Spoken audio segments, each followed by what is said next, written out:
हरे कृष्णा कृष्ण कृष्णा हरे हरे, हरे राम राम राम हरे हरे।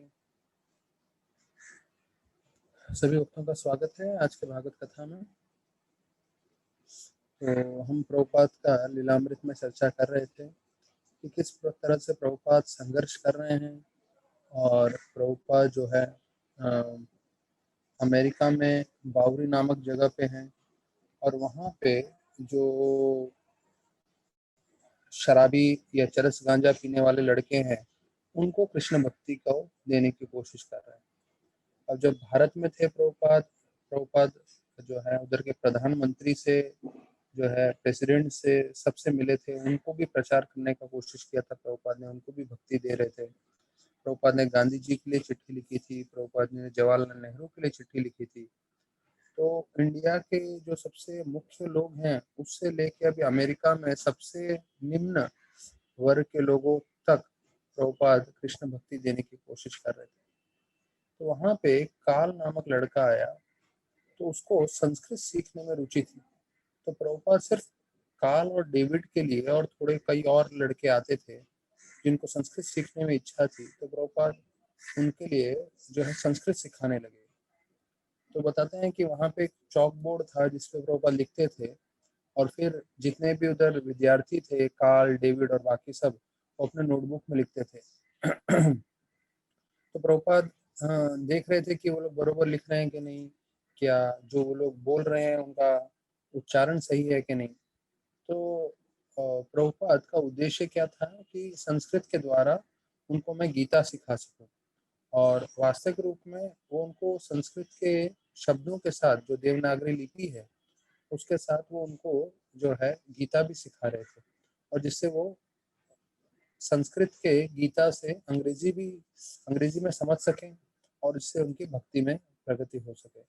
लेकिन फिर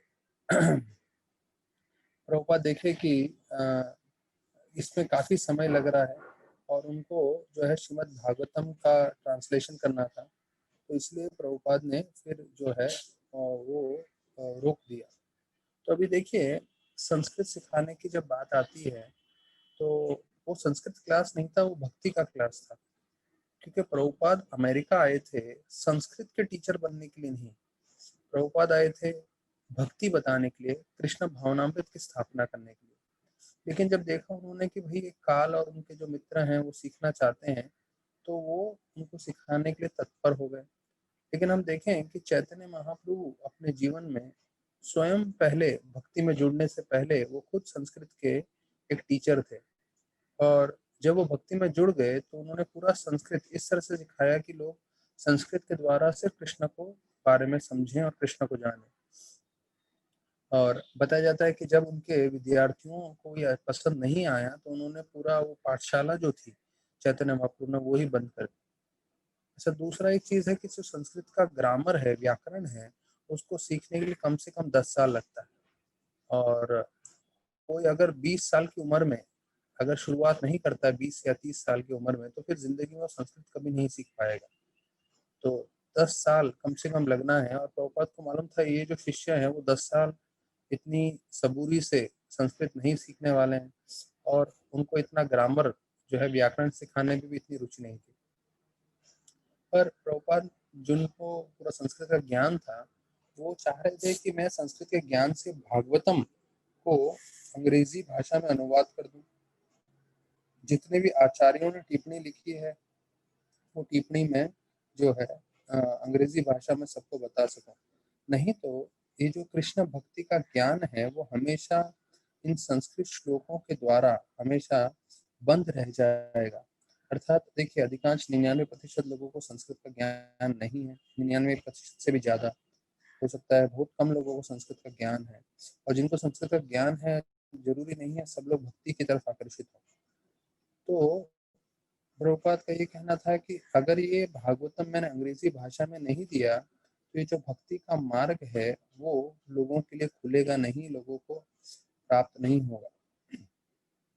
तो बोले कि अगर मैं भागवतम दे देता हूँ तो लाखों की संख्या में भविष्य में लोग इसको पढ़ पाएंगे। तो अभी यहाँ पे बता रहे हैं कि आगे कि एक का कैरोल करके जो है लड़की आई थी।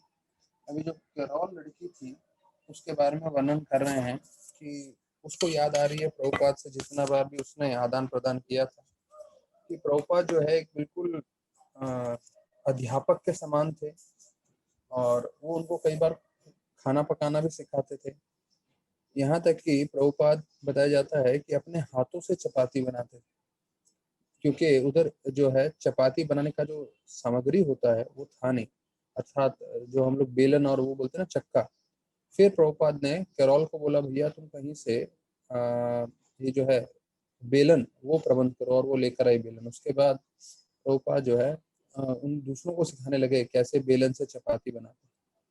तो प्रभुपाद को जब भी कोई गिफ्ट देता था, अभी कैरोल बता रही है, तो वो हमेशा मुस्कुराते हुए ले लेते थे। विशेष रूप से कोई खाने का आइटम रहता था या दूसरे गिफ्ट भी रहते थे तो प्रभुपाद ले लेते थे, लेकिन प्रभुपाद कभी खाते नहीं थे। तो प्रभुपाद को हमेशा डर लगा रहता था, ये कैरोल का कहना है, कि शायद इन्होंने इसमें ऐसा कुछ डाल दिया हो जो मैं मेरे खाने के योग्य न हो। क्योंकि शायद उनको ऐसा चीज़ों का ज्ञान न हो और वो ऐसा कुछ डाल दे जिसमें अंडा हो या वगैरह वगैरह, तो प्रभुपाद कुछ खाते नहीं थे। तो वो क्या करते थे, वो कैरोल को मालूम नहीं चलता था, लेकिन उसको एक चीज़ मालूम था कि वो लेते थे और कबर्ड में रखते थे, और वो निश्चित रूप से खाते नहीं थे, पर वो हमेशा स्वीकार करते थे। तो देखिए प्रभुपाद कैसे इन विदेशी लोगों से आदान प्रदान कर रहे हैं। प्रभुपाद सबको प्रसन्न करना चाहते थे, किसी को भी ठेस नहीं पहुंचाना चाहते थे, किसी को भी दुखी नहीं करना चाहते थे। तो जब भी वो कोई लेकर आते थे कोई भेंट, विशेष रूप से खाने की चीजें, वो ले लेते थे और खाते भी नहीं थे, क्योंकि उनको मालूम था कि विदेश में कुछ भी खा लेना मतलब हो सकता है जो है हमारी चेतना बिगड़ सकती है या उसके नियम टूट सकते हैं। तो प्रभुपाद दोनों को बैलेंस करते थे, लोगों को प्रसन्न भी करते थे, अपनी शुद्धता भी बनाए रखते थे, वो खाते नहीं थे। फिर एक दूसरा उधर एक स्टूडेंट आने लगा गुंथर करके, तो वो जो है प्रभुपाद के कीर्तन और वो सब में भाग लेता था। तो याद करके बता रहा था कि जैसे हम प्रभुपाद जी के कमरे में पहुंचते थे तो एक आध्यात्मिक वातावरण का हमें अनुभव होने लगता था, क्योंकि पूरा कमरे में अगरबत्ती की खुशबू रहती थी। तो भक्ति रसामृत महाराज को पूछा गया था कि ये जो भौतिक है कि आध्यात्मिक है, ये जो अगरबत्ती की खुशबू होती है। तो महाराज बोले कि जब हम भगवान को अर्पण करते हैं अगरबत्ती, उनको हम आरती करते हैं, आरती करने के पश्चात जो खुशबू हम प्राप्त करते हैं वो आध्यात्मिक है। अगर हम भगवान को अर्पण नहीं करें, हम सिर्फ अपने आनंद के लिए अपनी खुशबू के लिए अगरबत्ती लगाएं, तो वो भौतिक है। तो निश्चित रूप से प्रभुपाद जो है वहाँ पे जो है अगरबत्ती लगाते थे, जिससे सभी सभी लोग जो आ रहे थे उनको आध्यात्म का थोड़ा अनुभव हो। पूरा कमरा शांत रहता था। अगर किसी को बात भी करना था तो बहुत ही धीमी आवाज में बात करते थे या बिल्कुल बात नहीं करते थे। और प्रभुपाद जो है अधिकांश समय जप करते हुए बैठते थे या कीर्तन करते थे, और उनके संग में सबको बहुत शांति प्राप्त होती थी। तो सब लोगों को ये अनुभव होता था कि जब भी हम प्रभुपाद के साथ हैं तो हम बहुत सुकून महसूस कर रहे हैं, बहुत शांति अनुभव कर रहे हैं। क्यों? क्योंकि प्रभुपाद खुद इतने आध्यात्मिक रूप से स्थिर थे आध्यात्मिक जीवन में, कि जो भी उनके संपर्क में आता था तो उनको भी आध्यात्म का अनुभूति होता था। तो जब गुंठू जा रहे थे तो उससे मिलने के लिए प्रभुपाद से, तो उससे पहले काल बोलने लगी, अरे प्रभुपाद हम सबको करताल बजाना सिखाना चाहते हैं। तो प्रभुपाद के देखिए जैसे ही नए भक्त जुड़ने लग गए और कीर्तन में भाग लेने लग गए, तो प्रभुपाद सब चाहते थे कि सबको कम से कम करताल आए बजाना। देखिए जितने भी भक्तगण है, अगर उनको करताल बजाना आ जाए तो करताल एक छोटी सी चीज है, ज्यादा मृदंग तो थोड़ा बड़ा हो जाता है हर जगह ले जाने के लिए, लेकिन करताल कभी भी कोई जेब में डाल के भी ले जा सकता है और कहीं पे भी कार्यक्रम कर सकता है। तो प्रभुपाद चाहते थे कि करताल बजाना सबको आए, जिससे वो कीर्तन कर सके और वो प्रचार बढ़ा सके। और कोई करताल अगर गलत से बजाता था, अगर उसको सही बजाना नहीं आता था, तो प्रभुपाद बहुत आराम से, बहुत शांति से उसको समझाते थे और उसको बोलते थे कैसे सही बजाना है, और ऐसे प्रभुपाद सब लोगों को सिखाते थे। तो तो भक्तगण उधर जो आते थे वो बोल रहे हैं कि अ, स्वामी जी से मिलके बहुत आनंद आता था, और एक बहुत ही दिलचस्प व्यक्ति थे स्वामी जी, क्योंकि उनके संग में हमें बहुत कुछ सीखने को मिला। तो प्रभुपाद जो है, भले ही वहाँ एक बावरी, या जैसे हम बोल रहे हैं झोपड़पट्टी जैसा इलाका था, उधर बैठे थे, लेकिन उनके मन में दृढ़ निश्चय था सेवा करने का। उनके मन में दृढ़ निश्चय था एक बड़ी संस्था चालू करने की। और अभी तो वो अकेले ही मेहनत कर रहे थे, लेकिन वो कई बार बोलते थे ये एक आदमी का कार्य नहीं है, क्योंकि उनको पूरे विश्व में संस्था फैलानी थी और कई हजार भक्तगण उनको लगने वाले थे। तो अब जब तक कोई नहीं है, प्रभुपाद अकेले ही कर रहे थे, कृष्ण पे पूरी तरह से निर्भर होते हुए। और ये जो डेविड करके लड़का था वो भी मदद कर रहा था, जितने ज्यादा लोग हैं उनको लाने की कोशिश कर रहा था, जोड़ने की कोशिश कर रहा था प्रभुपाद के साथ। देखिए, हमें एक चीज समझना है कि प्रभुपाद 70 साल की उम्र में, जो महाभागवत है, परमहंस वैष्णव है, उन्होंने 70 साल की उम्र तक इतना संघर्ष देखा। यहाँ तक कि जो एक आचार्य होते हुए वृंदावन के सबसे प्रमुख स्थान पे राधा दामोदर मंदिर में रह रहे थे, वहां से निकल के अमेरिका में आए, जो मलेच्छों का देश बताया जाता है। और वहां पे भी प्रभुपाद ने एक से दूसरी जगह, दूसरे से तीसरी जगह, अलग अलग चार चार पांच पांच जगह बदले। पहले वो सैली अग्रवाल के घर थे, वहां से उनको वाईएमसीए हॉस्टल में रखवाया, वहां से प्रभुपाद मिश्रा जी के स्टूडियो में रहे, फिर वहां से दूसरे जो है 306 नंबर कमरे में रहे, जहाँ पे ना वेंटिलेशन था, ना टॉयलेट बाथरूम था, ना रसोई था। वहां पे उनका सब चोरी हो गया। वहां से भी जो बावरी, जो झोपड़पट्टी का जगह है, वहां जा रहे हैं। तो प्रभुपाद संघर्ष पे संघर्ष किए जा रहे थे, वो भी किस उम्र में, 70 साल की उम्र में। मतलब जो उम्र होता है जब जो है 60, 65, 65 साल में लोग पूरी तरह से वीआरएस ले लेते हैं कंपनियों में से, वॉलंटरी रिटायरमेंट स्कीम, मतलब पूरी तरह से सब छोड़ छाड़ देते हैं 60, 65 की उम्र में। 65 आप ज्यादा में ज्यादा मान लीजिए। और प्रभुपाद उससे भी ज्यादा 70 साल की उम्र में हार्ट अटैक हो चुका है प्रभुपाद को, उसके बाद भी प्रभुपाद जो इतना संघर्ष कर रहे हैं। तो हमें इससे प्रेरणा लेनी चाहिए कि हमें भी अपने जीवन में जितना हो सके आध्यात्म के लिए तो कम से कम संघर्ष करते रहना।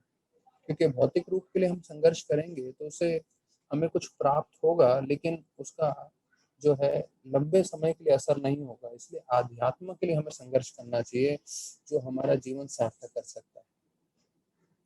तो जितने भी लोग बावरी में रहते थे वो लोग संगीत के प्रेमी थे, या ऐसे संगीत प्रेमियों के मित्र थे।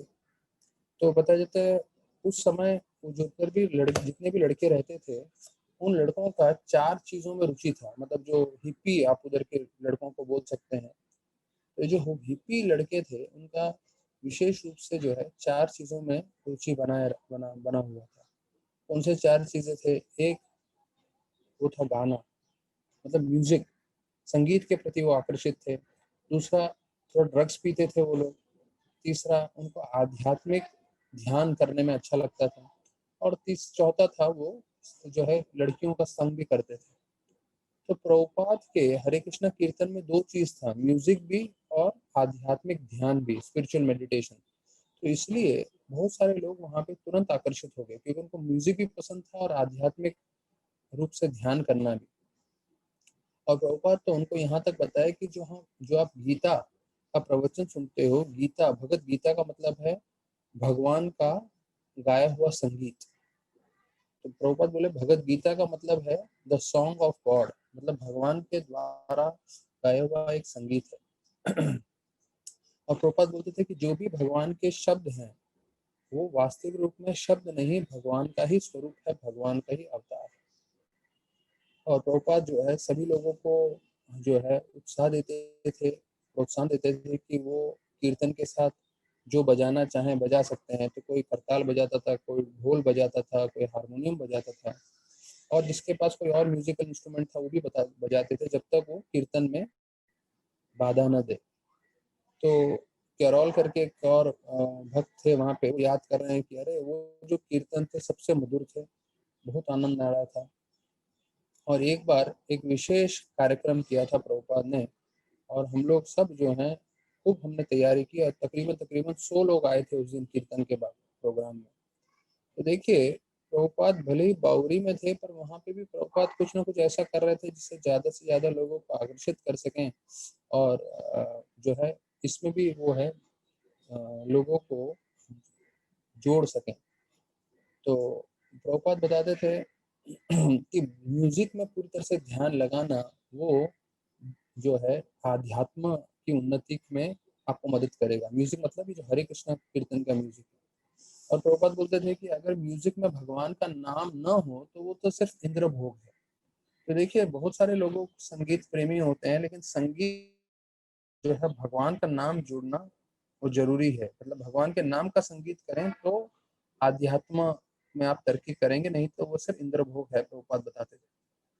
तो बोले, जब वहाँ कीर्तन होता था तो कई लोग उसको जैज बोलते थे, कई लोग उसको फोक म्यूजिक बोलते थे, कोई लोग उसको रॉक बोलते थे, और कई लोग बोलते थे ये इंडियन मेडिटेशन है, मतलब भारतीयों के लिए भारतीय तरीके से ध्यान करना। गोपाल बोले, आप जो कुछ भी बोलें, लेकिन मुख्य चीज है कि आप लोग यहाँ पे आके हरे कृष्णा महामंत्र जप करें। तो प्रभुपाद, वो लोग क्या बोल रहे हैं, प्रभुपाद उसमें ज्यादा रुचि नहीं कर रहे थे। प्रभुपाद बोला, आप कुछ भी बोलिए, लेकिन आइए हमारे साथ और आके जप करिए।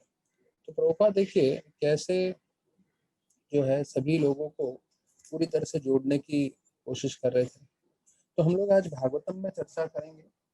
तो भागवतम से पहले मैं आप लोग को बता दूं कि आज दोपहर को भक्ति रसामृत महाराज सारे प्रीचर्स के साथ मीटिंग कर रहे थे, और प्रीचर्स के साथ मीटिंग करते हुए हम लोग को सबको इंस्ट्रक्शंस दे रहे थे कि कैसे हमें भक्तिमय जीवन में आगे बढ़ना है।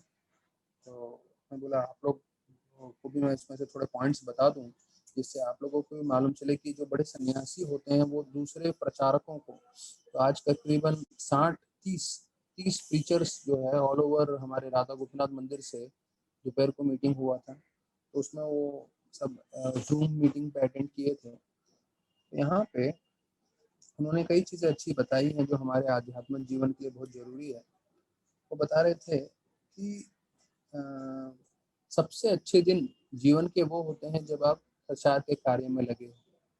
लेकिन जब हम प्रचार के कार्य में लगे होते हैं तो इसका मतलब ये नहीं सोचना है कि उसमें जो है परेशानियां नहीं होंगी, तकलीफ नहीं होगा, मुश्किलें नहीं होंगी, होंगी, लेकिन उसके साथ भी जो है वो सबसे आनंदमय दिन होंगे। जैसे बताया जाता है, जब कोई मुश्किल परिस्थिति आती है तो कई लोग जो है उस मुश्किल की परिस्थिति में बहुत प्रेरणा लेते हैं, और उस मुश्किल की परिस्थिति में भी जो है अच्छे से कार्य करने की कोशिश करते हैं, भले ही भौतिक बोले भले ही आध्यात्मिक बोले। तो इंग्लिश में बोलते हैं चैलेंज इज स्टिम्युलेटिंग। जैसे अगर देखिए, अगर अभी हम जिस परिस्थिति में हैं, हो सकता है कि कोरोना वायरस पूरी तरह से जो है निकल जाए आने वाले 6 महीने में, 1 साल में, और फिर जो है 2-3 साल बाद हम लोग बोलेंगे, अरे वो 2020 का जो साल था, उस साल में जो कोरोना वायरस हुआ था, हम लोग सब कमरे में बंद पड़े थे अपने मकान में, लेकिन हम लोग ने भक्ति नहीं छोड़ी, हम माला कर रहे थे और रोज हम भागवत भी सुन रहे थे। और हो सकता है 2-3 साल के बाद आज के जो दिन है आप उसको याद करेंगे और बोलेंगे, अरे वो भी क्या दिन थे, बहुत हमने संघर्ष किया, हमने माला नहीं छोड़ी, हमने भक्ति नहीं छोड़ी, भले इतना संग नहीं मिल रहा था पर जूम के लाइन पे हम लोग कनेक्ट होते थे वगैरह वगैरह। तो जैसे बोलते हैं कोई क्षत्रिय होता है तो उसको जब युद्ध करने को मौका मिलता है तो बहुत उत्साहित हो जाता है। तो वैसे ही कई लोग होते हैं जिनको जब भी संघर्ष देखते हैं जीवन में तो उत्साहित हो जाते हैं, बोलते हैं नहीं, इस संघर्ष में भी हम जो है अवश्य से कार्य करेंगे। तो महाराज बता रहे थे कि ये संघर्ष का समय है हमारे जीवन में, और हो सकता है जीवन पर्यंत संघर्ष चलता रहे, कभी ये संघर्ष कभी वो संघर्ष, लेकिन हमें उसमें भक्ति करते रहना है। फिर बोल रहे थे कि जो युवा भक्त हैं, जो युवा अवस्था में है, तो उनको समझना चाहिए कि अभी जो आपके पास शक्ति है वो शक्ति हमेशा नहीं रहेगी। जिन भक्तों का 50-55 साल हो गया है उनको मालूम है कि जो जवानी की शक्ति थी वो जो है बुढ़ापे में नहीं रहती। तो जो अभी युवा अवस्था में है उनको सदुपयोग करना चाहिए और ज्यादा से ज्यादा भक्ति कर लेनी चाहिए। फिर बोल रहे थे महाराज कि प्रचार कार्य में कुछ भी नुकसानदेह नहीं है, क्योंकि आप हमेशा इसमें फायदा ही करोगे। भले ही आप भौतिक रूप से आपको लगेगा कि हाँ भाई कोई सफलता ज्यादा नहीं मिली, लोग ज्यादा नहीं जुड़े, पर आध्यात्मिक रूप से क्योंकि आपने परिश्रम किया है, आपको हमेशा इसका लाभ रहेगा ही रहेगा। तो एक ही ऐसा कार्य है जिसमें आपको हमेशा लाभ होगा, कभी नुकसान नहीं होगा, वो है भक्ति, वो है प्रचार। फिर महाराज बोल रहे थे कि भक्ति कभी कभी अमृत भी हो सकता है, जहर भी हो सकता है। वो बोले जहर क्यों हो सकता है? क्योंकि कभी कभी आपको लगेगा अरे भक्ति में आ गए हैं तो हमारा तो टेंशन बढ़ गया। अभी देखिए, जो लोग भक्ति में नहीं है उनको थोड़ी 16 माला करना होता है, उनको थोड़ी 2 घंटा जप करना होता है। तो एक बार आप डिवोटी बन जाओ तो ऐसा नहीं कि आपके पास जो है नॉन डिवोटी से कम काम होता है, उतना ही काम रहता है जितना उनको काम रहता है। घर संभालना, पैसा संभालना, जो है परिवार का ध्यान रखना, सब कुछ वो सब चीजें हैं, लेकिन साथ साथ 16 माला करना है, साथ साथ भागवत कथा सुनना है। तो कभी कभी ये ऐसा जो है वो महाराज बता रहे थे कि आपको प्रतीत होगा कि ये जहर के समान है, पर ये जो जहर नहीं है, ये भी जो है एक तरह का अमृत ही है। क्योंकि भक्ति में जो आपको टेंशन आता है, वो टेंशन भी भक्ति से संबंधित है, कृष्ण से संबंधित है, तो वो भी आनंद देता है। तो देखिए, भौतिक जगत में टेंशन तो आने ही वाला है, परेशानी तो आने ही वाली है। अभी आपको कौन सी परेशानी लेनी है, भौतिक या आध्यात्मिक, वो आपके ऊपर। और फिर बोल रहे थे कि अमृत जैसा कब लगता है भक्ति, जब आप देखते हैं कि कई लोग भक्ति से जुड़ गए हैं, वो लोग अच्छे से भक्ति कर रहे हैं, या हम भक्ति में स्थिरता से करते हैं, तो वो अमृत का अनुभव होने लगता है और हमें इतना आनंद आने लगता है, और हमें लगता है इससे उत्तम और कोई आनंद है ही नहीं, जिसमें हम अच्छे से स्थिरता से भक्ति करें और हमारे संपर्क में जो भी जुड़ गए हैं वो भी अच्छे से भक्ति करें। तो बोले हमें जो है सबूरी रखना चाहिए, क्योंकि भक्ति में सबूरी बहुत जरूरी है। हाँ, तो हो सकता है हमें तुरंत फल नहीं दिखे, हमें तुरंत आध्यात्म का पूरा साक्षात्कार ना हो, पर सबूरी रखते हुए हमें दृढ़ता से भक्ति करते रहना चाहिए।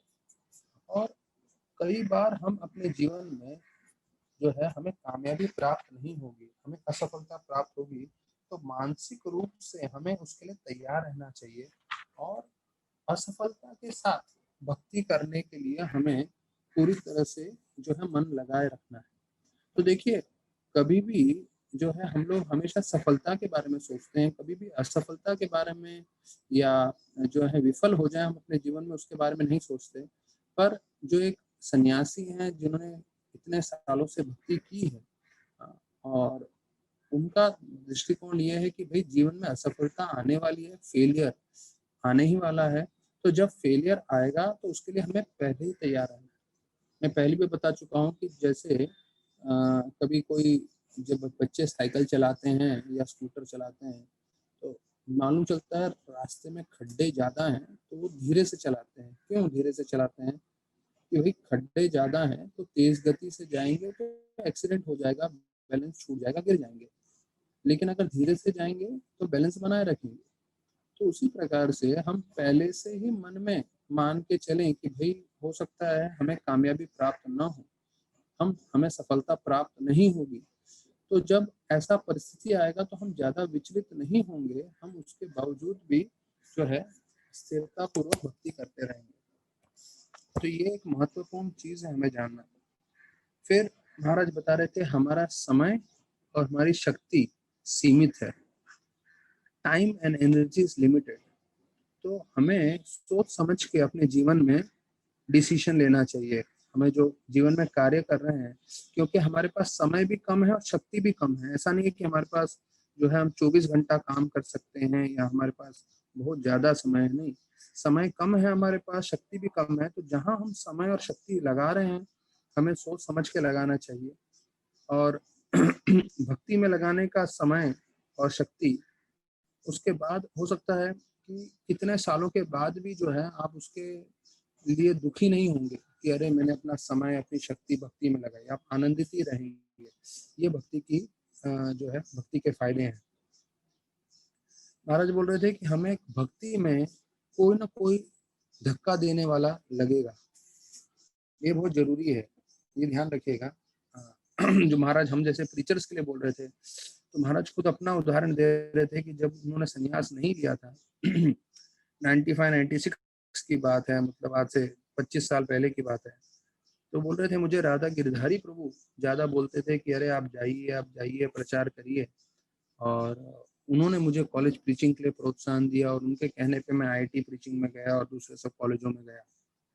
तो आज देखिए उन्हीं आईआईटी कॉलेज में से गौरांग प्रभु, राधेश्याम प्रभु ऐसे भक्त आए हैं जो पूरी तरह से इंडिया में, वर्ल्ड में प्रचार कर रहे हैं। तो महाराज बोल रहे थे कि जब उस समय मुझे भी भक्त लग रहे थे जो मुझे थोड़ा धक्का दे रहे थे। धक्का देना मतलब शारीरिक रूप से धक्का नहीं देना, आध्यात्मिक रूप से प्रोत्साहन बढ़ाना, आध्यात्मिक रूप से जो है वो उनको कई कार्य करने के लिए बोल रहे थे। तो वैसे ही हमारे ग्रुप में हमने सिस्टम बनाए हैं भागवतम के लिए, हमने सिस्टम बनाया हुआ है जो है जपा के लिए। तो शायद लोगों को लग रहा होगा अरे ये तो जो है जपा के लिए फोन करते हैं, फॉलो अप करते हैं, मैसेज छोड़ते हैं, पर थोड़ा हमारी तरफ से जोर देना जरूरी है। ये भागवतम में जुड़ने के लिए जोर देना जरूरी है, जिससे जो है हम आध्यात्म जीवन में जो है स्फूर्ता पूर्वक कार्य कर सकें। तो ये बहुत आवश्यक है। नहीं तो जो है समय जैसे जैसे बढ़ते जाएगा तो बताया जाता है कि किसी भी चीज को बनाए रखने के लिए बहुत मेहनत करना पड़ता है। देखिए हम सबको इस चीज का अनुभव है। एक बार होता है किसी चीज को बनाना और दूसरी बार होता है दूसरे उसी चीज को संभालना, मेंटेन करना। जैसे सृष्टि है, सृष्टि को बनाने के लिए ब्रह्मा जी नियुक्त हैं, लेकिन उस सृष्टि को बनाने के बाद जो है उसको चलाए रखने के लिए विष्णु को स्वयं आना पड़ता है। मतलब एक चीज होता है बनाना और बनाने के बाद संभाल के रखना। तो संभाल के रखना या उसको बनाए रखना वो बहुत मुश्किल कार्य होता है, तो उसके लिए विष्णु का प्रयोग होता है। तो भक्ति में आ जाते हैं, लेकिन भक्ति में फिर बनाए रखने के लिए हमें भक्तों का संग का अति आवश्यक रहती है, जो हमें थोड़ा प्रोत्साहन दे जिससे हम भक्ति कर सकें। फिर महाराज बोल रहे थे एक लड़का था जो 16 माला कर रहा था कई सालों से। उसने इतना सेवा भी किया था और जो है बहुत बहुत बुद्धिमान था। कॉलेज में गोल्ड मेडलिस्ट था, मतलब पूरे कॉलेज का टॉपर था। काफी बताया जाता है महीनों तक उसने अच्छे से भक्ति की थी। उसके बाद एकाएक उसके मन में शंका आ गई कि भगवान नहीं है। तो भक्ति रसामृत महाराज बोलते हैं स्वयं गए उसके हॉस्टल में, कमरे में, और रात भर उनके साथ चर्चा की है, पर वो नहीं माना। और जो है वो जो है भक्ति में से पूरी तरह से निकल गया। तो देखिए शंका किसी भी समय हमारे मन में आ सकती है। ये देखिए 16 माला जप करने वाले व्यक्ति को ये शंका आ गई कि भाई भगवान नहीं है। मतलब इतना माला करने के बाद भी उसको श्रद्धा नहीं हुई कि भाई भगवान है। और देखिए मैं आपको बताता हूँ कि भगवान का हस्ताक्षेप हम सब अपने अपने जीवन में देखेंगे। हाँ, हम भक्ति में बहुत उन्नति नहीं कर रहे हैं, भक्ति में बहुत स्थिर नहीं है, आप जो है योगदान ज्यादा नहीं करे वो ठीक है, लेकिन जितने भी स्तर पे हम लोग कर रहे हैं, देखिए हमारे जीवन में भगवान किसी न किसी तरह से हस्ताक्षेप करेंगे, आदान प्रदान करेंगे। और देखिए अगर हमें भगवान पे पूरी तरह से विश्वास नहीं भी है, जैसे प्रभुपाद को पूछा गया था अगर भगवान नहीं है, कृष्ण नहीं है तो क्या होगा। क्योंकि आप, वो रिपोर्टर बोल रहा था आप तो पूरा दिन भर जो है कीर्तन करते हो, जपा करते हो, प्रवचन करते हो, भगवान का विग्रह की सेवा करते हो, प्रसाद खाते रहते हो और भगवान को भोग चढ़ाते हो, मतलब सब पूरा दिन भर आप आध्यात्मिक कार्य करते हो, और जीवन के अंत में मालूम चलेगा भगवान नहीं है तो क्या होगा। तो प्रभुपाद जरा भी विचलित नहीं हुए, प्रभुपाद एकदम मुस्कुराते हुए जवाब दिए, बोले अगर भगवान नहीं भी है तब भी कोई प्रॉब्लम नहीं है, तब भी हम यही कार्य करेंगे। भौतिकवादी लोगों से तो हम अच्छा ही जीवन जी रहे हैं। प्रभुपाद बोले भौतिकवादी लोग का जीवन देखिए, शराब पी रहे हैं, सिगरेट पी रहे हैं, गाली गलौज कर रहे हैं, हमेशा तुच्छ इंद्र भोग की चीजों के पीछे चर्चा करते रहते हैं, और मन उनका पूरी तरह से दूषित है और दूसरे लोगों का जीवन भी बर्बाद कर रहे हैं। अगर भगवान नहीं भी है तब भी हम अच्छा ही कार्य कर रहे हैं, भगवान की कथा सुनते हैं, भगवान का नाम सुनते हैं, भगवान नहीं भी है तब भी। और बोले जन समुदाय के सबके कल्याण कर रहे हैं। और प्रभुपाद बोले इतना बोलने के बाद लेकिन अगर भगवान हुए तो रिपोर्टर को बोले आप सोचिए आपका क्या होगा। अर्थात क्योंकि जिस तरह से आप लोग इंद्र भोग में लगे हुए हो, आप लोग निश्चित रूप से नरक में जाओगे और आप लोग को इतना सफर करना पड़ेगा। तो ये चीज महाराज बता रहे थे कि कैसे कई लोगों के मन में ये भी शंका आ जाती है। फिर हम बता रहे थे कि देखिए हम सब भक्तों को एक बहुत महत्वपूर्ण चीज पे ध्यान रखना है, वो है हमारा आध्यात्मिक भक्ति, हमारा भौतिक जीवन के कार्य, हमारी तबीयत और प्रचार कार्य। मतलब इन सब चीज़ों की अपनी अपनी जगह पे बहुत आवश्यकता है। जैसे हर कोई अपना परिवार का ध्यान रख रहा है, उसको पैसे कमाने हैं, तो ये सब करते हुए ये नहीं बोल सकता कि मेरी तबीयत खराब हो जाएगी तो चलेगा, नहीं। तो अपना शरीर का स्वस्थ रखना भी उनका उद्देश्य है। तो अपना शरीर स्वस्थ रखना है, भौतिक चीजें करनी है, परिवार का पोषण करना है, पैसे कमाने हैं। अब इतना करते हुए आप बोलोगे नहीं मैं भक्ति नहीं करूँ तो वो भी नहीं चलेगा। तो भक्ति भी करना है, स्वास्थ्य भी देखना है, भौतिक चीज भी करना है, और अगर आध्यात्म में आप और अच्छे से उन्नति करना चाहते हैं तो प्रचार करने की भी कोशिश करनी चाहिए। और उसके लिए बोलते हैं कोई आपको दूसरा व्यक्ति आके नहीं बोलेगा इस चीज के लिए, ध्यान रखिए चीज। क्योंकि आपको मालूम है आपके शरीर की तबीयत कैसी है, आपको मालूम है आपका साधना कैसा चल रहा है, आपको मालूम है आपको अपना परिवार का, अपना धन जो है उसके बारे में कितना कार्य करना है। तो इसके लिए कोई दूसरा व्यक्ति नहीं है, ये सिर्फ आपको यहाँ पे हम प्रवचन में मार्गदर्शन कर रहे हैं, पर हर एक भक्त को अपने जीवन में इन सब चीजों के साथ बैलेंस करना बहुत आवश्यक है कि भाई उनकी तबीयत अच्छी रहे, उनकी भक्ति अच्छी चलती रहे, उनके घर की जो जिम्मेदारियां हैं वो अच्छी चलती रहे, और जितना हो सकते वो प्रचार भी करें। और महाराज बता रहे थे दो टिप्स उनके तरफ से। बोले हर प्रचारक को अपने सारे काउंसलर्स को जो है दो चीज सिखाना है। बोले एक, कुछ समय अपने दिन भर में कुछ तो ऐसा समय होना चाहिए जब आप बिना मोबाइल के रह सकें, क्योंकि हम सबको इतनी ऐसी आदत लग गई है कि हमें लगता है बिना मोबाइल के तो हम जी ही नहीं सकते। तो ऐसा नहीं है, अगर आप एक दो घंटा भी बिना मोबाइल के रह रहे हैं तो कोई ऐसा बड़ा जो है नुकसान नहीं होगा। शायद हो सकता है कोई मिस्ड कॉल आ जाए, कोई मैसेज आ जाए, कोई व्हाट्सएप आ जाए, तो 2 घंटे के बाद भी आप जवाब दे सकते हैं। तो वो 2 घंटा जो है आप बिना यहाँ वहाँ ध्यान भटकाए, विशेष रूप से व्हाट्सएप मैसेजेस पे या वगैरह वगैरह, आप पूरी तरह से जो है कृष्ण भक्ति कर सकते हैं, या अपने परिवार वालों के साथ समय बिता सकते हैं, आदान प्रदान कर सकते हैं। तो हो सकता है कि कोई महत्वपूर्ण कॉल भी आ जाए तो आप एक दो घंटे के बाद उसको करें, लें। तो जो ऑफिस जाने वाले हैं शायद उनको ये सुविधा नहीं होगी, क्योंकि उनको ऑफिस वालों को फोन हमेशा लेना पड़ता है, वो ठीक है। लेकिन एक बार रात हो रही है, 9 बज गए हैं, और फिर ऑफिस का कॉल नहीं आने वाला है, तो कम से कम 9 बजे के बाद एक 2 घंटे के लिए, 3 घंटे के लिए, या सुबह तक के लिए वो जो है साइलेंट पे रख के रख सकते हैं, तो मिस्ड कॉल जो भी होगा वो देख सकते हैं। तो महाराज ये बता रहे थे कि बिना फोन के जो है समय बिताना आवश्यक है, जिससे हम अपना समय जो है आध्यात्म के कार्य में, अपने परिवार वालों के साथ या अच्छी चीजों में हम डाल सके। ऐसा नहीं है कि पूरा समय फोन पे ही लगे रहें। फिर महाराज बोले कि अभी कोरोना वायरस जब पूरी तरह से निकल जाएगा, या जब लोग पूरी तरह से इसके भय से और इसका जो है जकड़ से निकल जाएंगे, तो फिर यात्रा आप लोगों को करना चाहिए। क्योंकि यात्रा में सभी भक्तों को एक अनुभव मिलता है, दूसरे भक्तों का पूरा दिन भर संग करना, और दिन भर जो है थोड़ा हरि कथा करना, हरि कीर्तन करना।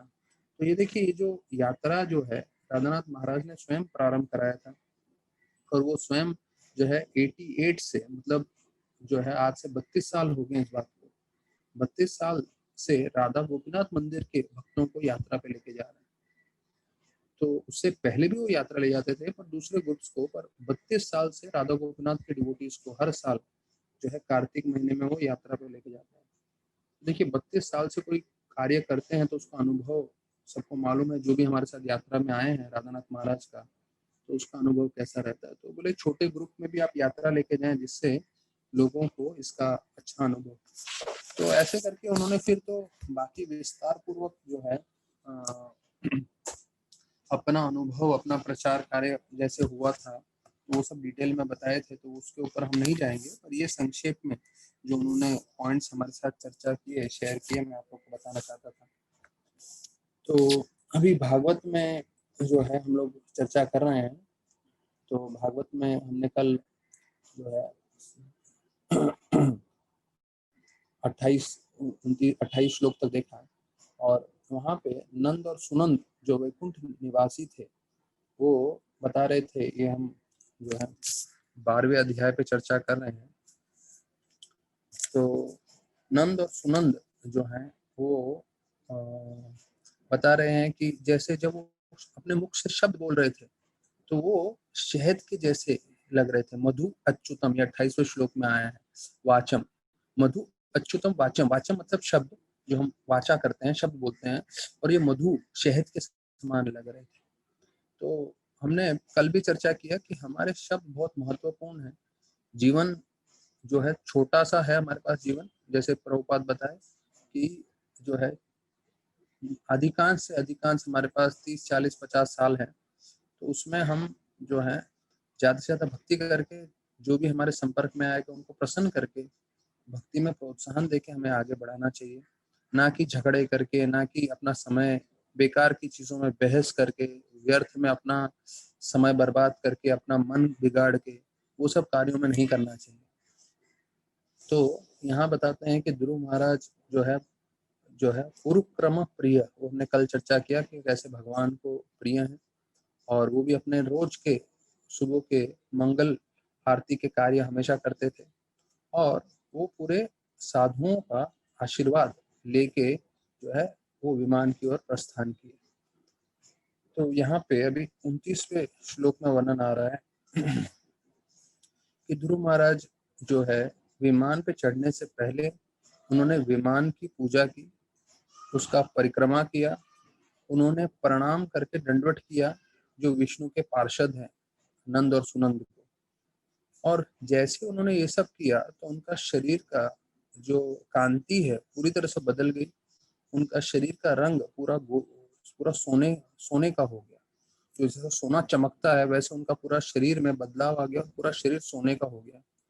और फिर वो पूरी तरह से तैयार हो गए विमान पे चढ़ने के लिए। अभी यहाँ तक का मैं आपको जस्ट बता दूं कि ध्रुव महाराज ने जो भक्ति की है और बद्रिक आश्रम में जाके वो तपस्या कर रहे थे, इतने तपस्या से उनका जीवन पूरी तरह से शुद्ध होके, सार्थक होके जो है अभी वो भगवत धाम जाने के लिए विमान आया था। विमान का जो है नंद सुनंद ने उनको स्तुति की, अभी वो उस पर विराजमान होने से पहले जो है वो इसको जो है परिक्रमा कर रहे हैं, प्रणाम कर रहे हैं, और उनके शरीर की पूरी कांति बदल गई है।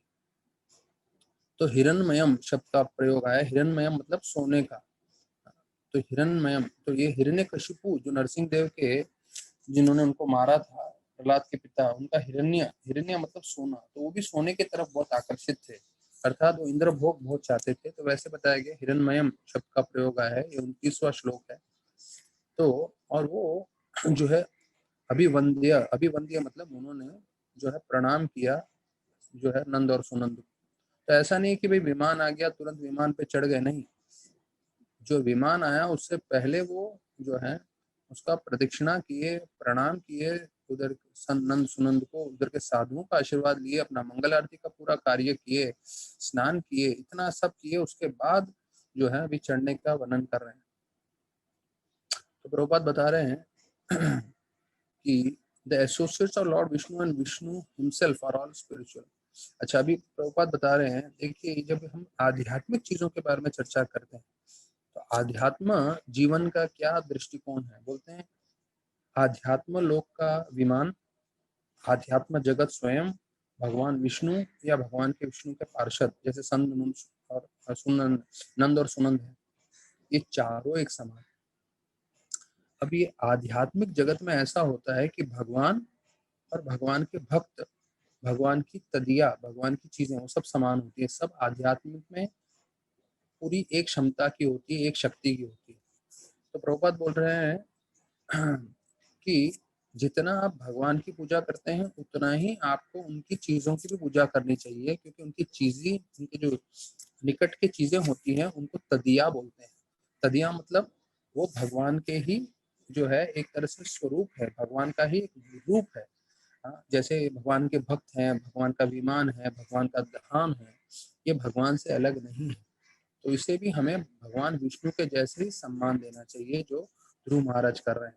तो वो शुद्ध वैष्णव थे, तो उनको ये सब चीजें पहले से ही मालूम थे, तो इसलिए वो विमान को भी सम्मान दिए चढ़ने से पहले, उसका प्रदक्षिणा किए। अच्छा, अभी यहाँ बता रहे हैं उनका शरीर पूरी तरह से बदल गया था, जैसे हमने सुना सोने का रंग का हो गया था। इसका मतलब ये है कि उनको आध्यात्मिक शरीर प्राप्त हुआ था, इसलिए वो सोने के समान चमक रहा था। तो देखिए, हमने सोना देखा हुआ है पर हमने ऐसा कोई व्यक्ति नहीं देखा जो सोने के रूप का हो। पर इस श्लोक से हमें ये समझ में आता है, जब हम शरीर त्यागेंगे तो हम आध्यात्मिक जगत में हमको जो शरीर मिलेगा वो सोने के रूप का होगा। और मतलब सोना मतलब मैं आपको ये बता रहा हूँ कि आध्यात्मिक रूप का जो शरीर है वो जो है एकदम विद्यमान है, वो बोलते हैं ना पूरा चमकदार है। अभी वो सबसे नजदीक चीज जो उसके समान हो वो सोना है। तो हमें ये नहीं सोचना चाहिए कि हम सिर्फ सोने के जैसे बन जाएंगे, नहीं। इस भौतिक जगत में उसकी तुलना करने के लिए और कोई शब्द नहीं है और कोई चीज नहीं है, सिर्फ सोना है, इसलिए यहाँ सोने का वर्णन आ रहा है। तो भौतिक जीव को कम से कम इतना समझना चाहिए कि आध्यात्मिक जो हमको शरीर प्राप्त होने वाला है वो सोने के जैसा होने वाला है, कम से कम। वास्तविक रूप में सोने से भी कई गुना ज्यादा जो है प्रकाशित होने वाला है, जो आध्यात्मिक जगत में हमें शरीर प्राप्त होगा और फिर हम विष्णु लोक में प्रवेश कर पाएंगे। तो देखिए, कल हम ब्रह्म संहिता का श्लोक का चर्चा नहीं कर पाए, तो हम लोग यही श्लोक ब्रह्मा जी ने जो है भगवत धाम के बारे में चर्चा किया है उसका कर रहे हैं चर्चा। तो आज एक श्लोक ले लेते हैं। अंतस्तु कोटि शतवत्सर संप्रगम्यो वायो रथापि मनसो मुनिकुंजवानम सोप्यस्ति यत् प्रपंचशून्य अचिन्त्य तत्वे गोविंदमादि पुरुषं तमहं भजामि। इस श्लोक में ब्रह्मा जी बता रहे हैं भगवान के वर्णन करते हुए कि भगवान के जो चरण हैं, हाँ, भगवान के जो चरणों में जो आकर्षण है उसके प्रति योगी और ज्ञानी बोलते हैं लाखों लाखों साल तपस्या करते रहते हैं पर वो प्राप्त नहीं कर पाते, लेकिन एक भक्त जो है सिर्फ भक्ति करके उन चरणों को प्राप्त कर सकता है। तो देखिए, अभी यहाँ आगे बता रहे हैं प्रभुपाद बोल रहे हैं कि इस भौतिक जगत में जहाँ भी विष्णु का मंदिर है वो इस भौतिक जगत में नहीं है। हाँ, जैसे हमने चर्चा किया है, प्रभुपाद बता रहे हैं as soon as we are in temple we should know that we are situated differently from the material world। हम जब भी कभी विष्णु के मंदिर में जाएं या विशेष रूप से हम इस्कॉन मंदिर में जाएं तो हमें समझना चाहिए ये इस्कॉन मंदिर इस भौतिक जगत में नहीं है। तो बोलते हैं कि जो भी विष्णु के मकान मंदिर में जो भी चीजें हैं वो सब दिव्य है। हमें 3 गुणों के बारे में मालूम है, तो ये तीनों गुणों से परे होता है विष्णु का मंदिर। तो बोलते हैं कि कैसे कोई जंगल में रहता है तो सत्व गुण है, कोई शहर में रहता है तो रजोगुण है, कोई शराब खाने में शराब पी रहा है या कत्ल खाने में है तो वो तमोगुण है, लेकिन कोई मंदिर में रहता है तो वो वैकुंठ लोक में रह रहा है। और ऐसे मंदिर के हर एक चीज जो है पूजनीय होता है। तो देखिए, हम सबको मौका है इस्कॉन मंदिर से जुड़ने का। लॉकडाउन खुल जाएगा तो उसके बाद हम लोग शारीरिक रूप से भी जा सकते हैं। तो हमें समझना है कि जब भी हम मंदिर जा रहे हैं तो मंदिर नहीं है, वो वैकुंठ है, वो इस भौतिक जगत में नहीं है। हम जो भी उधर कार्य कर रहे हैं वो वैकुंठ का कार्य कर रहे हैं, भगवत धाम जाने का कार्य कर रहे हैं। और फिर ये 30वां श्लोक आ रहा है, तदुत्तानापाद पुत्रो दर्शनत कमादगतम मृत्यु मूर्ति न पदम गत्वा आरूढ़ अद्भुतम गृहम। हमने चर्चा किया था इस श्लोक के बारे में कि जैसे ही वो विमान था आया उनके पास, तो मृत्यु स्वयं जो है वो उनके ऊपर, मृत्यु के ऊपर उन्होंने अपना पैर रखा और पैर रख के वो विमान पे चढ़ गए। मतलब वो सीढ़ी के रूप में जो है मृत्युदेव साक्षात आ गए। तो ये बताते हैं कि कैसे जो भक्त होते हैं वो मृत्यु से जरा भी भयभीत नहीं होते।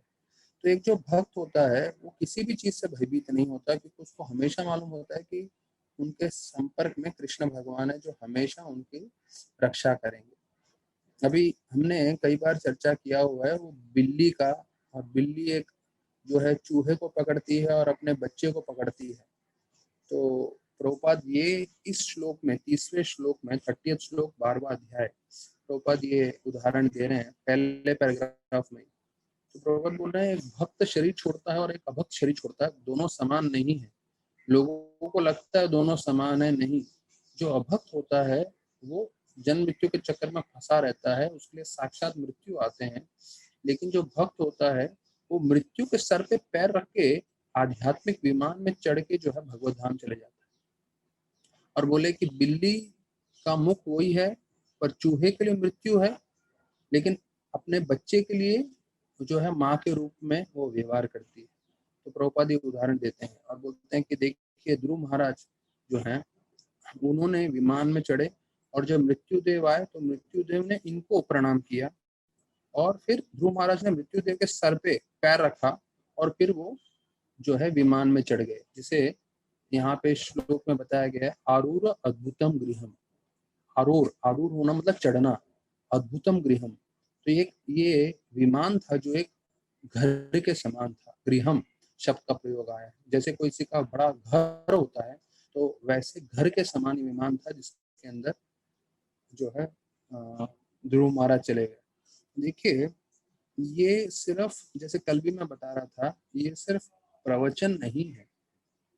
जब हम दिल लगा के भक्ति करेंगे, जब हम कृष्ण भावनामृत के साथ जुड़ जाएंगे तो हमको ये अनुभव होने लगेगा कि धीरे धीरे कि कैसे हम जो है भक्ति में उन्नति कर रहे हैं और कैसे हमें ये सब चीज़ों का और जानकारी मिलते जा रहा है और साक्षात्कार हमें होते जा रहा है कि कैसे जो भक्त होते हैं जब वो शरीर त्यागते हैं वो वास्तविक रूप में भगवत धाम जाते हैं, और जिनको इसके बारे में मालूम नहीं है वो बिल्कुल भयभीत रहते हैं मृत्यु के समय। मृत्यु मतलब उनके लिए उन्होंने जो अपना पूरा जीवन दिया है जिस चीज के लिए, मतलब अपने परिवार के लिए, अपने घर के लिए, अपने पैसे के लिए, अपने शरीर के लिए, वो सब कुछ जाने वाला है। तो कलयुग में लोग इतने जो है मंद हो गए हैं, उनकी बुद्धि इतनी भ्रष्ट हो गई है कि उनको सबको मालूम है कि भाई हमारा कभी भी मृत्यु आने वाला है। लेकिन जैसे युधिष्ठिर महाराज और यक्ष के बीच में जब चर्चा हो रहा था तो युधिष्ठिर महाराज ने बोला सबसे चौंकने वाली बात यह है कि हम भले ही अपने आसपास सबको मरते हुए देखेंगे पर हमारे मन में ये रहेगा नहीं, हम नहीं मरने वाले, ये मेरे साथ नहीं होने वाला। तो एक भ्रम में जीव जीता रहता है। अच्छा, अभी उसको एक चीज तो मालूम है निश्चित रूप से कभी ना कभी मेरे साथ ऐसा होगा, लेकिन फिर भी ना वो उसके पीछे तैयारी करने की कोशिश करेगा और ना ही उसके बारे में जानकारी प्राप्त करने की कोशिश करेगा। अपना आंख बंद करके ही जीवन व्यतीत करने का उसके जीवन उसका मन में चलता रहेगा। तो ये जो है सबसे बड़ा दोष है। तो बोलते हैं जैसे ही विमान में चढ़ गए तो बताया जाता है कि गंधर्व जो है गाने लगे और जो है आसमान से जो देवतागण हैं वो ढोल बजा रहे थे और संगीत गा रहे थे और फूल बरसा रहे थे ध्रुव महाराज के ऊपर। देखिए जब कोई भक्त अपना जीवन सार्थक करता है कैसा रिसेप्शन उनको मिलता है, यहाँ तक कि देवता जो है वो भी इतने प्रसन्न हो जाते हैं और ऐसा कीर्तन ढोल नाच गाना फूलों के बीच में वो विमान में विराजमान होते जाता है। तो जैसे ही ध्रुव महाराज वो विमान में बैठ गए तो उनको अपनी माता के बारे में याद आया, सुनीति, और वो सोचने लगे अरे मैं अकेला कैसे वैकुंठ में जा सकता हूँ और अपनी माता को पीछे छोड़ दूं। मेरी माता तो जो है उन्होंने तो मुझे मार्गदर्शन किया था तो उनको तो मुझे उनको तो जाना चाहिए। तो सुनितम सुनितिम जननी, जननी मतलब जो जननी होती, जो माता होती है, तो अपनी जननी अपनी माता का स्मरण करने लगे। बोले अरे मैं भगवत धाम जा रहा हूँ लेकिन मेरी माता के क्या।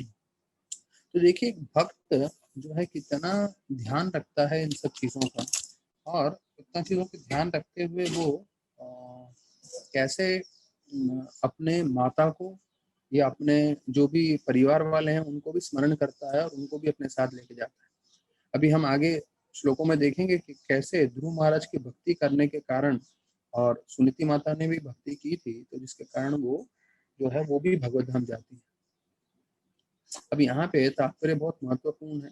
प्रभुपाद बता रहे हैं कि ये सुनीति थी जिन्होंने उनको मार्गदर्शन किया था जिससे वो जो है आज वैकुंठ विमान में जो है बैठ के विष्णु लोग जा रहे थे।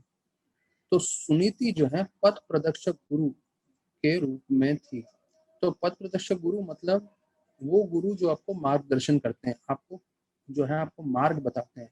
पथ प्रदर्शक, प्रदर्शक मतलब जो रास्ता है वो जिन्होंने बताया। तो बोलते हैं गुरु को कभी शिक्षा गुरु भी बोलते हैं और कई बार गुरु दीक्षा गुरु भी होते हैं। तो नारद मुनि जो है दीक्षा गुरु थे। तो बोलते हैं शिक्षा गुरु और दीक्षा गुरु दोनों का उद्देश्य क्या होता है कि शिष्य को सही मार्गदर्शन करें, और एक शिष्य का कार्य है जो उन्होंने मार्गदर्शन किया है उसके ऊपर जो है पूरी तरह से अमल करे, मतलब वो अपने जीवन उसके हिसाब से व्यतीत करे। तो यहाँ पे वर्णन आ रहा है कि शास्त्रों में बताया गया है शिक्षा और दीक्षा गुरु दोनों में कोई भिन्नता नहीं है। जो आपको शिक्षा दे रहे हैं, जो आपको ज्ञान दे रहे हैं, वो और दीक्षा गुरु भी एक समान है, क्योंकि दोनों का उद्देश्य एक ही है, आपको भक्ति में प्रगति कराना। तो यहाँ पे अभी एक बड़ा मुद्दा आ रहा है जो कई लोगों के मन में प्रश्न होता है स्त्रियों को लेके। तो यहाँ पे प्रभुपाद स्पष्ट कर रहे हैं कि सुनीति स्त्री थी, ध्रुव महाराज की माता थी, इसलिए वो उनकी दीक्षा गुरु नहीं बन सकी। देखिए प्रभुपाद ने स्पष्ट बता दिया है, क्योंकि सुनीति माँ जो थी ध्रुव महाराज की माता, वो स्त्री के शरीर में थी, इसलिए वो दीक्षा गुरु नहीं बन पाई। और दीक्षा गुरु कौन बने? नारद मुनि। पर उन्होंने उनको दिशा दिखाई, इसलिए उनको पथ प्रदर्शक गुरु बना रहे हैं। तो यहाँ पे स्पष्ट कर रहे हैं कोई माताओं को दीक्षा गुरु बनने की आवश्यकता नहीं है।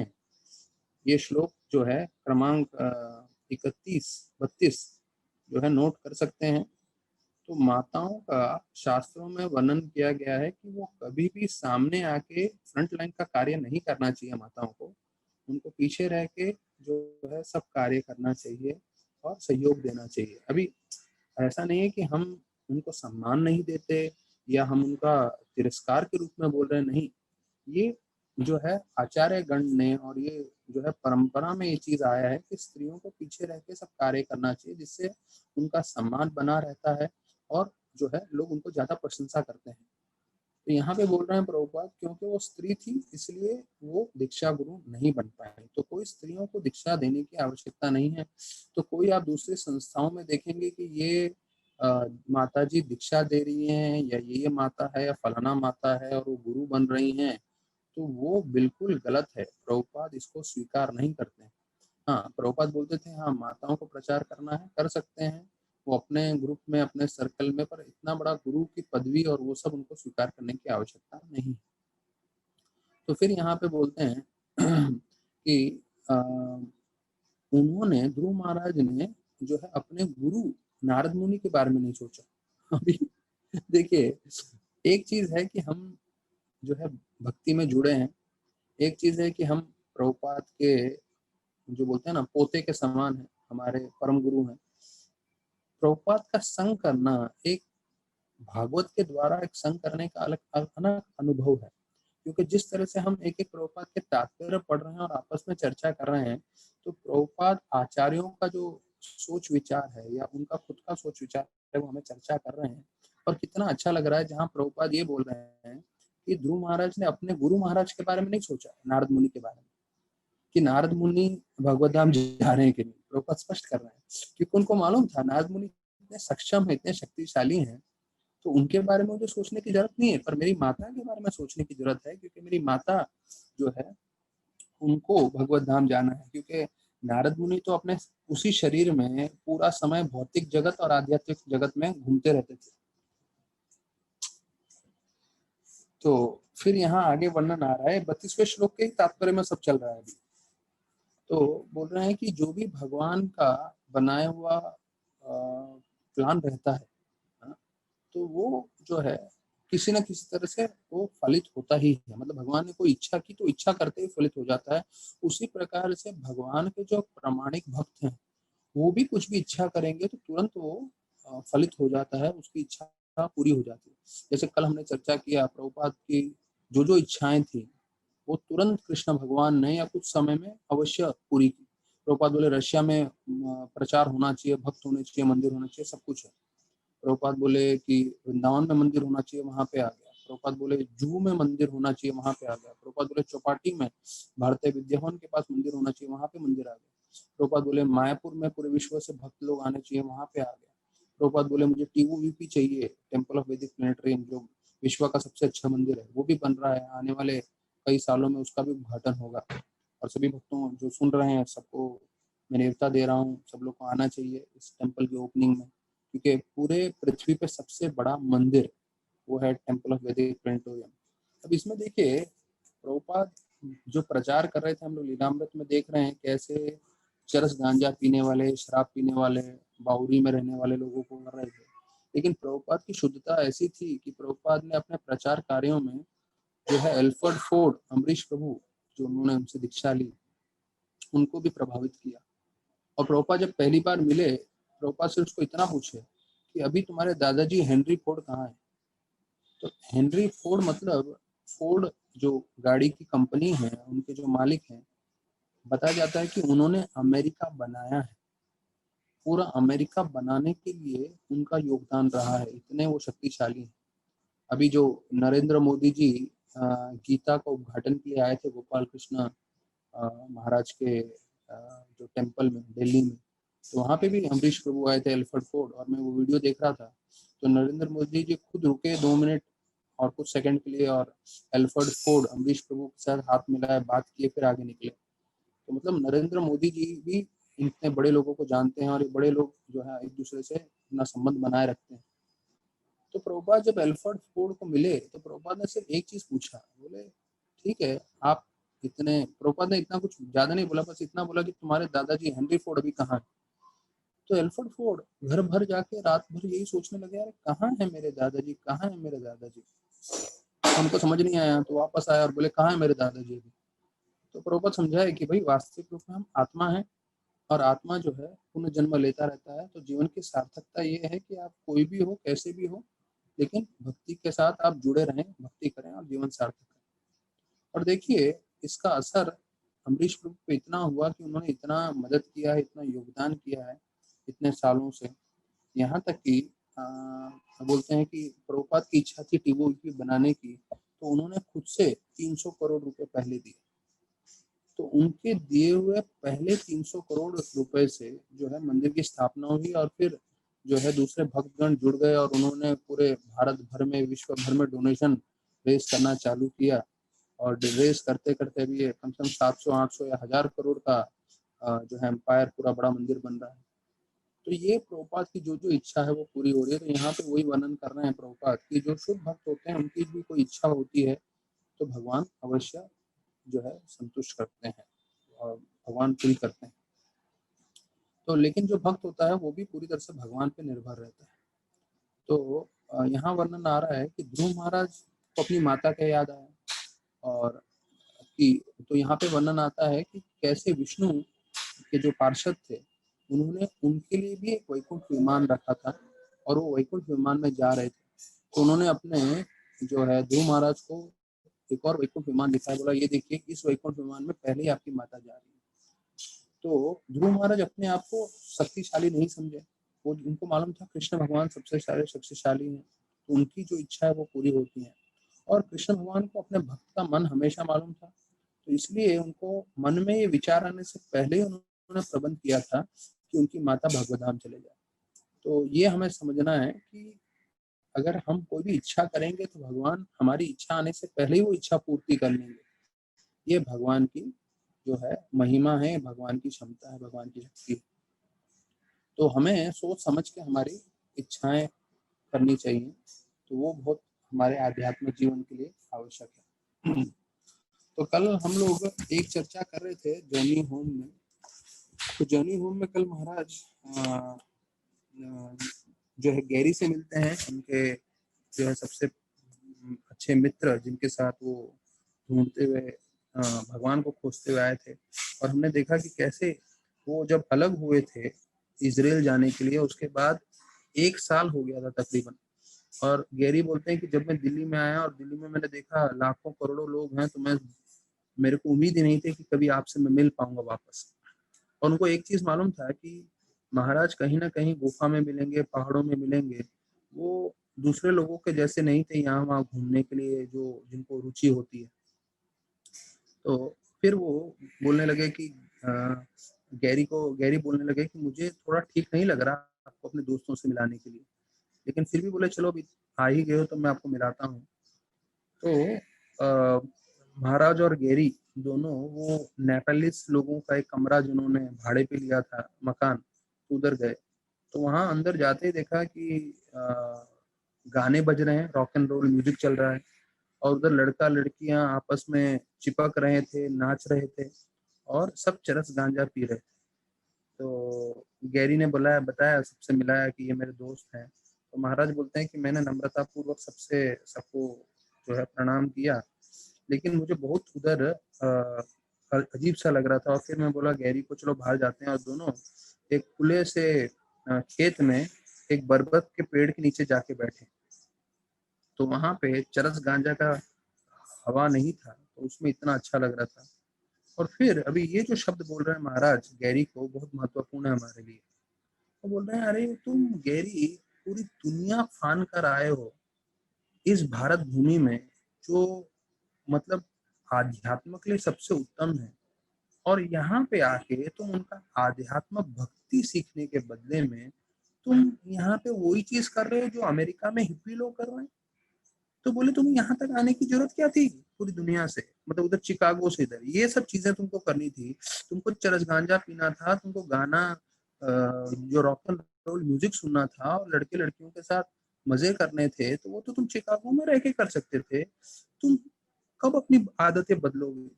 हाँ? और बोलते हैं तुम वही चीज कर रहे हो जो तुम चिकागो में कर रहे थे, अभी तुम नेपाल में आके करोगे, तुम गोवा में जाके करोगे, या तुम विश्व के हर कोने कोने में वही चीज करोगे। तो तुम कभी अपने जीवन में आगे नहीं बढ़ने वाले हो, तुम्हें कुछ फायदा नहीं होगा। तो फिर महाराज बोलने लगे कि मैं तुम्हें समझा रहा हूँ, तुम मेरे भाई के समान हो, और तुम उस दुनिया से इस दुनिया में आए हो जहाँ पे आध्यात्म की इतनी शक्ति है। और अगर आपकी इच्छा है तो मैं तुम्हें सभी तीर्थ स्थानों पे लेके जाऊंगा, मैं तुम्हें सभी साधुओं से मिलाऊंगा, और आपका जीवन पूरी तरह से परिवर्तित करवाऊंगा। तो देखिए महाराज का उद्देश्य स्पष्ट था। अभी ये टाइम पे जब महाराज जी जर्नी होम लिख रहे हैं, तो आचार्य बन चुके हैं, गुरु बन चुके हैं, पर वो जिस तरह से अपने एक मित्र को गैरी को भी बोल रहे थे कि भाई उन सब चीजों में मत पड़ो जो तुम जीवन भर कर चुके हो और पूरी दुनिया कर रही है, तो उसमें हमारा कल्याण नहीं है। हमारा कल्याण जो है, जब हम आध्यात्म की ओर जुड़ेंगे तो हमारा जीवन सार्थक है। तो एक और मेरा रिक्वेस्ट था, तो इसके साथ आज का हम प्रवचन को यहाँ पे विराम देंगे। क्या हो रहा है कि हम काफी समय से भक्तों के साथ चर्चा कर रहे हैं, तो जितने भक्तों को हम ऑलरेडी जानते हैं, तो जैसे सब लोगों का नाम आ रहा है यहाँ पे, तो वो तो हमारे साथ जुड़े हुए हैं। लेकिन जो भक्त हमारे साथ जुड़े हुए नहीं हैं, तो हो सकता है हम उनको फोन करें, हम उनसे जो है कांटेक्ट बनाने की कोशिश करें, क्योंकि जिससे ये लोग सब जो है हमारे साथ जुड़ जाएं, जो है आसानी से भक्ति कर सकें। कोई पहले से ही भक्ति कर रहे हैं और अच्छे से जुड़े हुए हैं, तो उनको हमसे जानना चाहेंगे, हम उनको ज़्यादा ये नहीं करेंगे। लेकिन जो नए लोग हैं, तो शायद हमारे भागवतम में जुड़े हैं, तो हम उनसे शायद हो सकता है आने वाले कई दिनों में हम कांटेक्ट करेंगे। तो जस्ट मैं आप लोग को बता रहा हूँ, जिससे भक्ति करने में और सुविधा हो सके। बहुत बहुत धन्यवाद सभी भक्तों का। हरे कृष्णा।